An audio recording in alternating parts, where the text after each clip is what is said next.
Bonjour mes amis, que Dieu vous bénisse tous et que le Saint-Esprit, l'Esprit de Dieu, l'Esprit de la foi, l'Esprit consolateur, l'Esprit guide,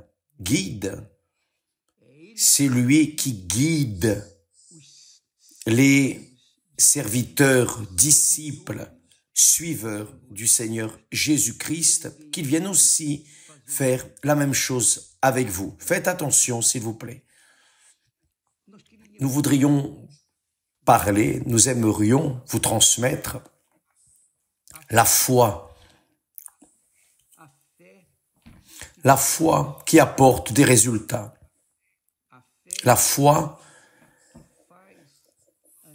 qui nous fait prendre possession du pardon de Dieu, parce que avec la foi, nous sommes pardonnés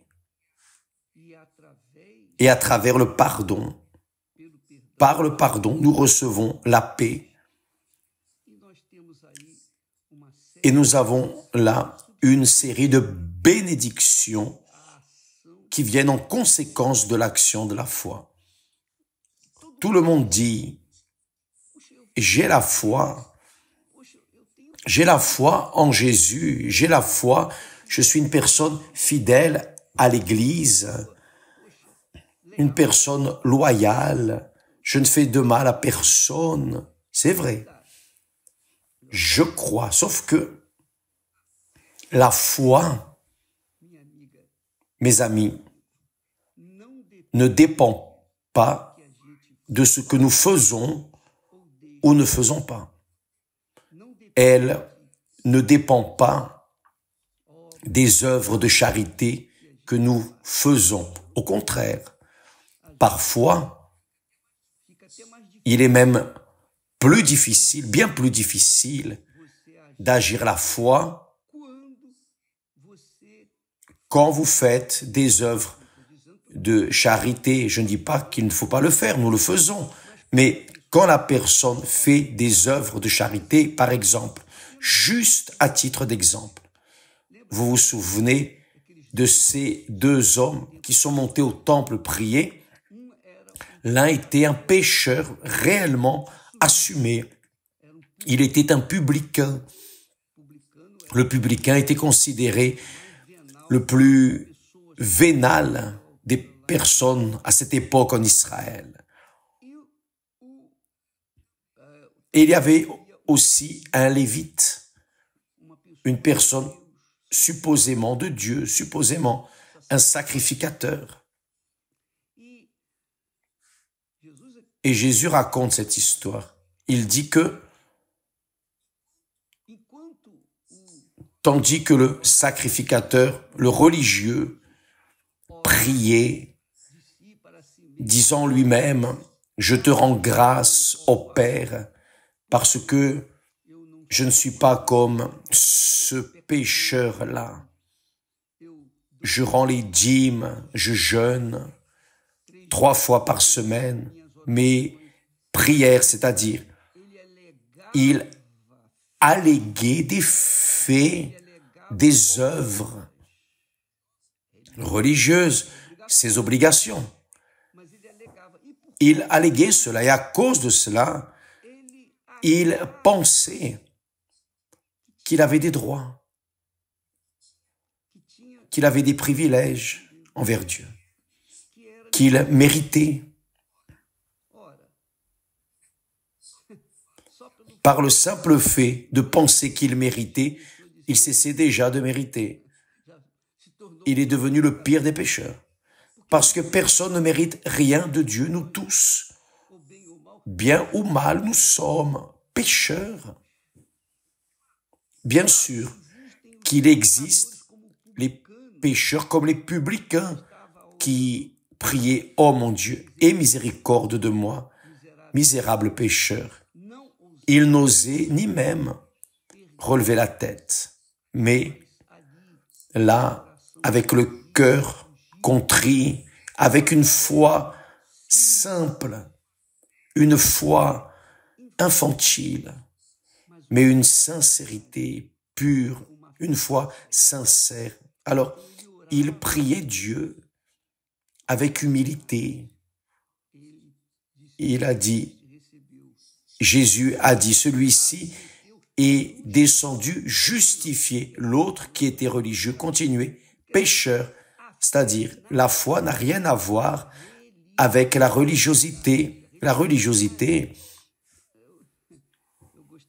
j'aimerais beaucoup en parler, mais on va laisser ça pour un autre jour. Le fait est que parfois la personne, parce qu'elle se sent religieuse, qu'elle accomplit quelques devoirs religieux, elle pense « Ah, je mérite ». Et c'est pour cette raison que vous voyez beaucoup de personnes religieuses, charitables, personnes ferventes, mais leur vie est toujours la même. Elle ne change pas. Jésus a promis, il a promis que lorsque nous recevrions le Saint-Esprit, nous serions une source de vie, la propre bénédiction. Mais ces personnes, je ne dis pas toutes naturellement, mais beaucoup de personnes religieuses, malgré le fait d'être religieuses, donner la dîme, les offrandes, enfin, qui font des jeûnes, etc., même ainsi, elles ne reçoivent pas parce que la foi est contaminée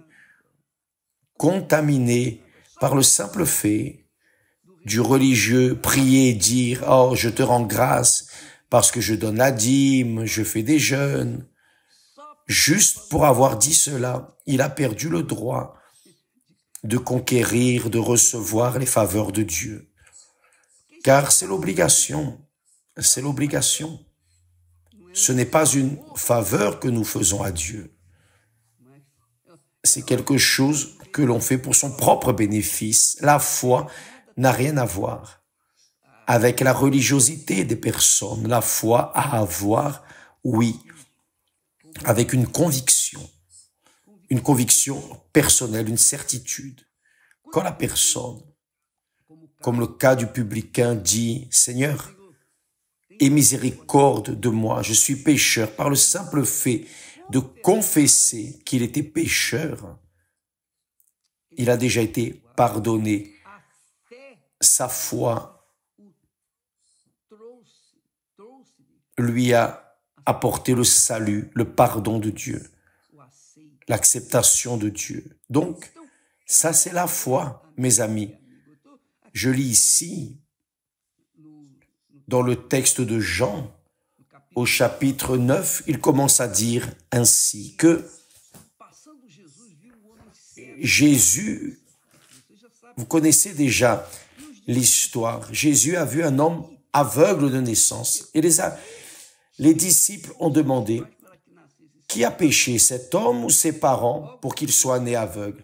Qui a péché pour qu'il naisse aveugle? Bien sûr qu'il n'avait pas de péché. Il est né aveugle. Pouvait-il avoir péché avant de naître? Bien sûr que non. Donc, qui a péché? Des questions. Jésus patiemment a dit, ce n'est pas que lui ou ses parents aient péché,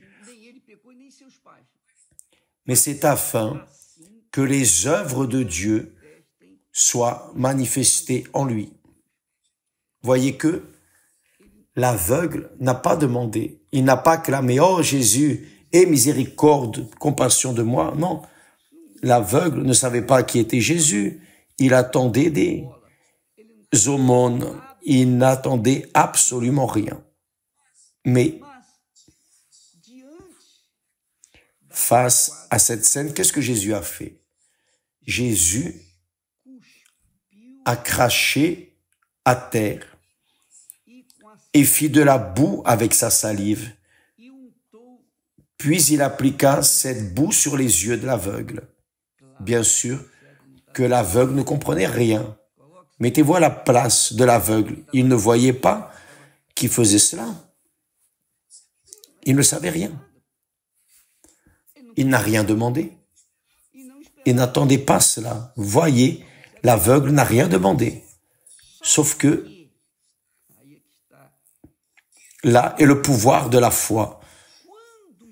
Quand Jésus lui a dit, « Va et lave-toi au réservoir de Siloé », il a obéi. Juste ça. Va et lave-toi au réservoir de Siloé.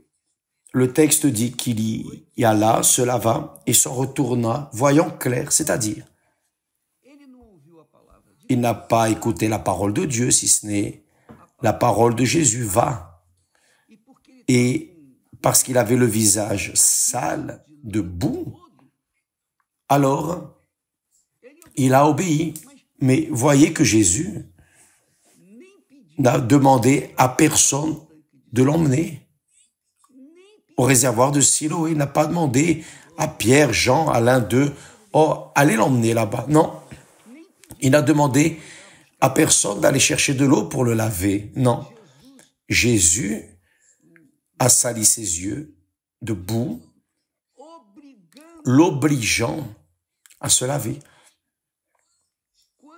Quand Jésus a dit « va au réservoir de Siloé », il a obéi, juste ça. Il a obéi à cet ordre de Jésus. C'est-à-dire, là est née une foi par le simple fait de se lever. Il a dû prendre un bon temps pour arriver au réservoir de Siloé, car il reste là en bas, dans la vallée de Sidon, si je ne m'abuse.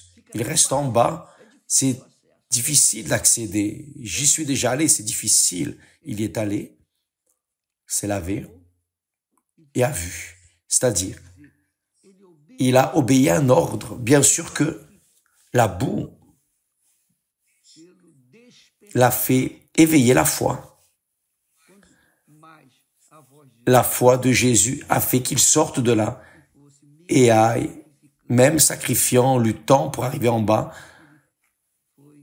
Il est allé et fait, il a obéi à ce que Jésus avait dit. Donc, la foi, mes amis, est une question d'obéissance à la parole de Dieu. Parce que la parole de Dieu est déjà en elle une parole de foi. La parole de Dieu, c'est la parole de vie, parole de Dieu, du Saint-Esprit. Quand vous obéissez à la parole, quand vous suivez la parole,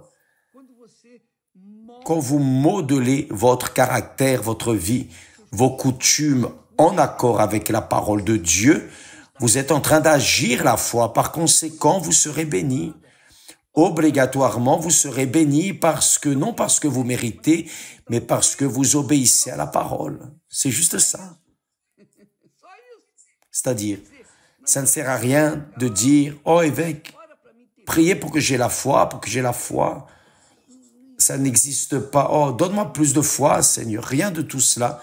Vous obéissez à ce qui est écrit, ce qui est dit. Et ça arrivera. Ça, c'est la foi. Ça, c'est une foi. Maintenant, voyez que cette foi est arrivée en ce moment, à cet instant. Pourquoi c'est arrivé à cet instant?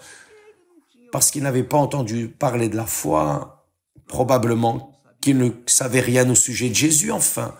C'était une personne perdue là, comme un sans-abri. Mais Jésus lui a donné un ordre. Il a obéi et a commencé à voir. Donc, mes amis, parfois il y a des personnes qui passent des années dans les églises, y compris à l'église universelle. Mais la vie ne change pas. Et ça, c'est triste, parce que c'est pas possible que vous soyez dans la foi devant l'autel et que rien n'arrive. Pourquoi? Parce que la foi dépend d'une action, attitude de la propre personne. Et pourquoi la foi parfois ne fonctionne pas? Parce que la personne est pleine de mauvaises pensées, mauvais yeux. La personne a toujours le cœur rempli de rancune, ressentiment. Elle sait qu'elle est en péché. Même ainsi, elle est là, attendant que Dieu vienne lui répondre dans un jour de chance, disons. Que beaucoup croient. Et là, le temps passe et elle vieillit. Et elle va voir les autres conquérir et elle-même ne conquiert pas. Tandis qu'il y en a d'autres qui parfois sont en prison. nous voyons des personnes qui se sont converties en prison avec une petite prière sincère et ont reçu le baptême du Saint-Esprit. Pouvez-vous imaginer cela en prison?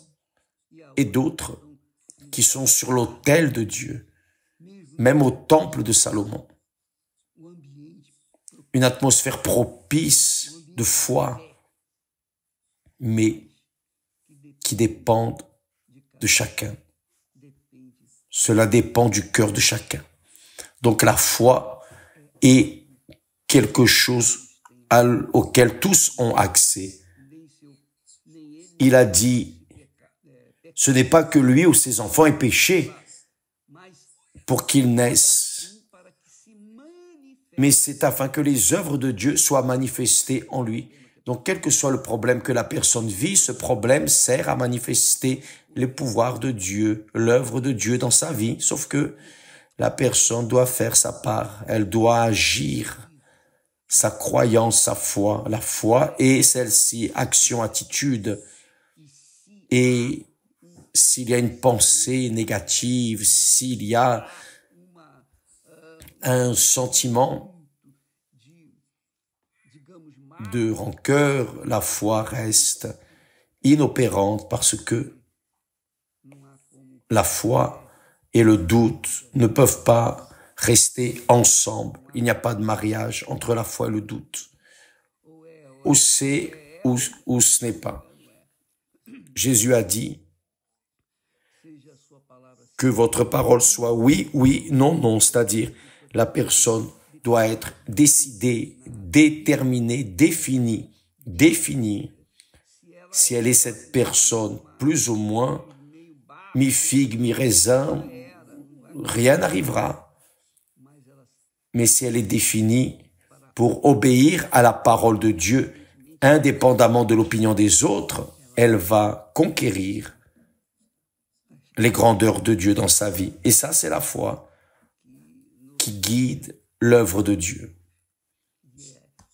Et c'est le genre de personne que Dieu cherche. Demain, nous parlerons plus à ce sujet, car il y a beaucoup de choses à dire au sujet de la foi. Les personnes, par exemple, ont la foi dans les jeux de hasard, la loterie, ont la foi dans les chevaux, en ceci, cela.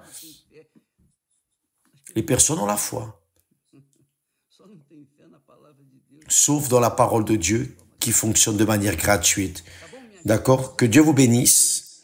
Et demain, nous serons de retour ici. N'oubliez pas qu'aujourd'hui, nous donnerons continuité à cette méditation, cette étude du fruit du Saint-Esprit. Le fruit du Saint-Esprit et le propre Saint-Esprit. Ce soir, dans toutes les églises universelles. D'ailleurs, toute la journée. Que Dieu vous bénisse tous. À demain, grâce à Dieu.